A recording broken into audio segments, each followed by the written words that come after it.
بسم الله الرحمن الرحيم سيدا أد كل جيل لسعتان لما عالم كوحة ومان تدقال بلارن كل جرا عابق كورونا يعذر ككدشة اللي يغان كوفيد سجالي طبعا حالة دتك وكل عالم كوحدة أنت عن إذا الله لا يكرد يوحي كرد فين سديد بقولي سديد تاني أفركم أوقف أسبوعي قدام بي وحالة بجبارمي ترى دتك عذر كان قوا waana ay sii kordhaysaa maalin walba waxa uu dhintay in ka badan 44,000 oo qof waxa la il daran oo la jiifa 33,000 oo qof oo waliba garaab u ah in badan oo kamida bukaankaas iyo dadka ku dhintayba waxa ay ka soo jeedaan dalalka caalamka ugu horumarsan dhaqaale ahaan aqoon ahaan tiknoolaji ahaan iyo adeegyada bulshada ee uu caafimaadku ugu horeeyo in badan oo dalalkaasi ah waa yareysteen xajmiga cudurka iyo degdegsiyaha uu ku fidi karo dalalkaasi waxay ku yaalaan qaarado kala duwan waxay leeyihiin cimilo kala duwan waxay haystaan caqiido ama diimo kala duwan waxay leeyihiin dhaqamo kala duwan sidaas oo tahay viruska corona iyo cudurka ka dhashay ee COVID-19 ma kala soocin dadyogaas dalalkaas iyo qaaradahaas waxaa isku si u dilay dad hodan ah iyo kuwa dirqi ku hela qutulyoomkooda waxaa isku si ugu dhacay dad caan ah iyo kuwa la yaqaan iyo kuwa aan la garanaynin waxaa isku si ugu dhacay una dilay dad waayeel ah iyo kuwa 20 jir ah waxaa isku si ugu dhacay kuwa hore u qabay xanuuno kale iyo kuwa caafimaad buuxa qabay oo waliba dhalinyaro ahaa waxaan halkan تعسي وقدريا أمد الصوماليات قال أهان قويسكي وكجيريودي الله نحريستي رئيس الوزراء هراء الصوماليا مدن النور حسن حسين نور عبده وعذر كان جيريودي ذلك إنجليزكا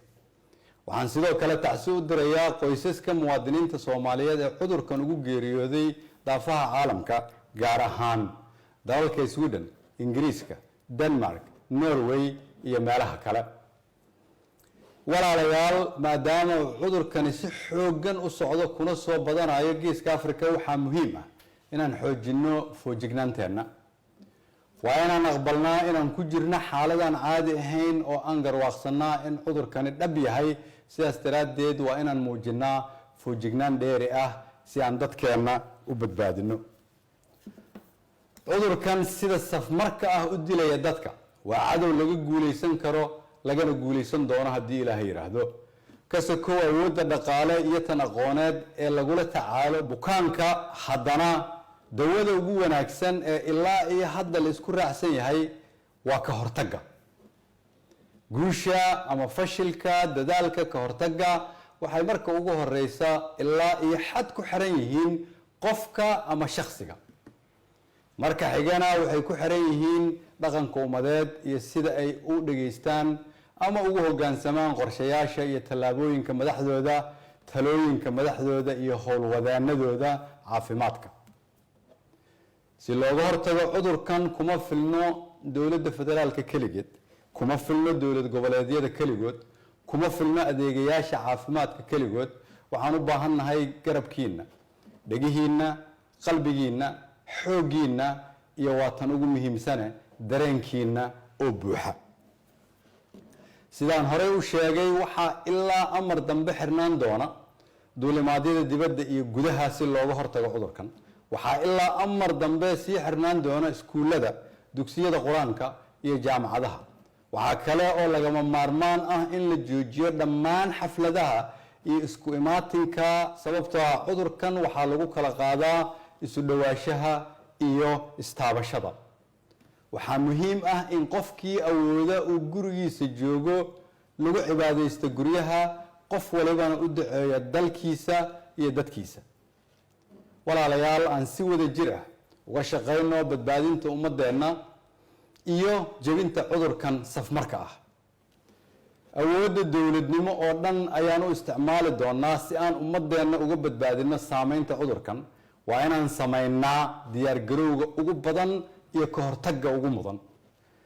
isgaarsiinta dalka waxaan ka codsanayaa inay waqtiga ugu badan siiyaan wacyigelinta si looga hortago cudurkan ganacsatada Soomaaliyeed waxaan ugu baaqayaa inaan la kordhin sicirka raashinka daruuriga ah sidoo kale wasaaradda maaliyadda waxaan farayaa in ganacsatada laga khafiifiyo canshuuraha cuntada daruuriga ah iyo daawooyinka inta dhibkani socdo. dowladda federaalku waxay ka shaqayn doontaa inay hirgeliso qorshe lagu kabayo dhaqaalaha dalka. waxaa kale oo aan wada hadallo kula jirnaa ganacsatada iyo deeq-bixiyayaasha caalamka sidii xal loogu heli lahaa saameynta dhaqaale ee dalka ku imaan kara. waxaan u mahad celinayaa hay-adaha dowladda iyo inta nagala qayb qaadanaysa ee ku howlan ka hortagga iyo daaweynta cudurkan. walaalayaal,